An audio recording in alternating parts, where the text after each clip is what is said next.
আসসালামু আলাইকুম সবাইকে, welcome to my channel glow with ফাইজা। কেমন আছেন সবাই? আমি তো আলহামদুলিল্লাহ ভালো আছি।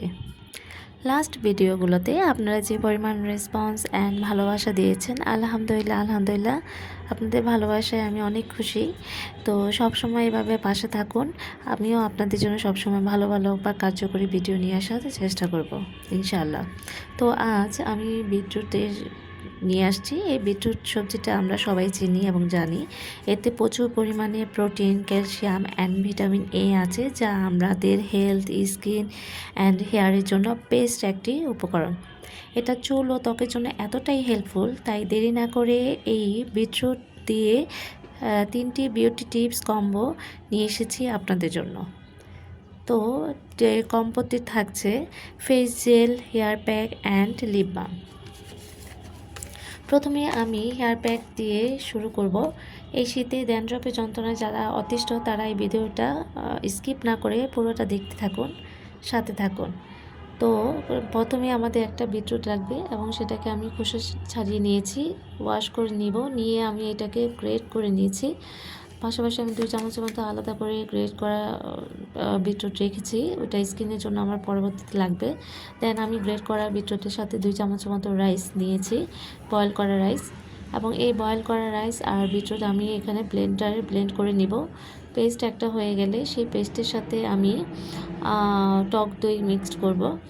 টক দইটা আমাদের হেয়ারের জন্য খুবই ভালো, প্লাস যাদের হেয়ারে ড্যান্ড্রফের প্রবলেম আছে তাদের জন্য এটা একটা বেস্ট উপকরণ। আর বয়েল করা রাইস এই জন্য দিয়েছি কারণ এখানে প্রচুর পরিমাণে মিনারেল, ফ্যাটি অ্যাসিড এবং ভিটামিন আছে, যা আমাদের চুলকে হেলদি এবং স্ট্রেট রাখতে এবং ড্যামেজ দূর করতে সাহায্য করে। তো যাদের ড্যান্ড্রফে অতিমাত্রায় সমস্যা আছে তারা অবশ্যই রাইস ওয়াটার বা ভাতের মাঠটা স্কিপ করবেন। আমি এখানে টক দই আর লেমন জুস অ্যাড করে মিশিয়ে নিয়েছি, আপনারা দেখতেই পেরেছেন। পাশাপাশি এখানে ভালো একটা শাইনি কালার নিয়ে আসার জন্য আমি হেনা পাউডার নিয়েছি 2 থেকে 3 চামচের মতো। পাশাপাশি আমি এখানে সিডস অয়েল নিব। এটা আমার বানানো সিডস অয়েল, যে এটা কীভাবে বানিয়েছি ইনশাআল্লাহ নেক্সট টাইমে আমি আপনাদেরকে দেখাবো। তো এই অয়েলটা আমি 2-3 চামচের মতো নিব। জেনে রাখা ভালো, যারা একটা পারফেক্ট হেয়ার কালার চান তারা অবশ্যই এই তেলটাকে স্কিপ করবেন। যেহেতু আমি হেয়ার কালারের জন্য নিচ্ছি না, তাই আমি এখানে তেলটা ইউজ করছি। তো ভালো করে সবগুলো উপকরণ মিশিয়ে নিব। আমার হয়ে গেল hair pack, beetroot hair pack. একটা সুন্দর সিল্কি শাইনি চুলের জন্য এটাকে আপনারা ভালোভাবে আগা থেকে গোড়া পর্যন্ত ভালোভাবে হেয়ারে মেখে দিবেন, ভারীভাবে দিবেন এবং 1 থেকে 2 ঘন্টার মতো রাখবেন। তো পরবর্তীতে শ্যাম্পু, কন্ডিশনার দিয়ে ওয়াশ করে নেবেন। এখন আমরা ফেস জেলে যাই। ফেস জেল আমাদের স্কিনে একটা pinkish glow, shining glass skin আনতে আমাদের সাহায্য করে। এই জেলটি আপনারা রেডি করতে পারবেন বিটরুট জুস দিয়ে। বিটরুট জুস আমি আলাদা করে রেখে দেওয়া জুসটা 2 চামচের মতো নিলাম। পাশাপাশি অ্যালোভেরা জেল 1 চামচ এবং ইক্যাপ ক্যাপসুল 1টি, গ্লিসারিন 1 চামচের মতো নিয়ে আমি ভালোভাবে এটাকে মিক্স করব। ব্যাস হয়ে গেল আমার বিটরুট ফেস জেল, যেটা আপনারা প্রতিদিন রাতে ঘুমানোর আগে ভালোভাবে ফেসটাকে ওয়াশ করে মেখে নেবেন একটা ভালো রেজাল্ট আনার জন্য। এখন আমি লিপ বাম নিয়ে কথা বলবো। এই লিপ বামটি আমাদের এতটাই হেল্পফুল, যেটা আমাদের লিপকে ন্যাচারালি ময়শ্চারাইজ করতে সাহায্য করে, পিগমেন্টেশন দূর করতে সাহায্য করে, পাশাপাশি সফট ও পিঙ্কিশ আভা আনে।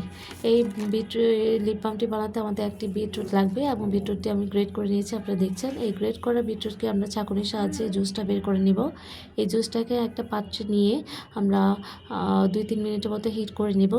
এই হিট করা জুস থেকে আমি 1 চামচের মতো বিটরুট জুস নিলাম, পাশাপাশি 1/2 চামচের মতো ভেজলিন, 1/2 চামচ কোকোনাট অয়েল এবং 1টি বা 2টি ইকেপ ক্যাপসুল অয়েলটা নিব।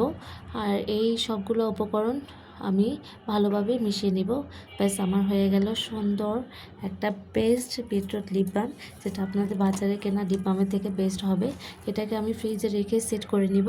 ব্যাস আমার হয়ে গেল লিপ বামটি। এই লিপ বামটি আপনার ময়শ্চারাইজ করতে এবং স্মুথ ও সফট লিপ নিয়ে আসতে সাহায্য করবে। তো প্রতিদিন আপনারা এটাকে অ্যাপ্লাই করবেন লিপে।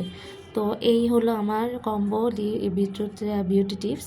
আপনাদের যদি এটি ভালো লাগে তো অবশ্যই লাইক, কমেন্ট, শেয়ার ও সাবস্ক্রাইব করে পাশে থাকবেন, এবং আরও ভালো ভালো টিপস পেতে আমার চ্যানেলে সাবস্ক্রাইব করে রাখবেন, বেল আইকনটি ক্লিক করে রাখবেন। আল্লাহ হাফেজ।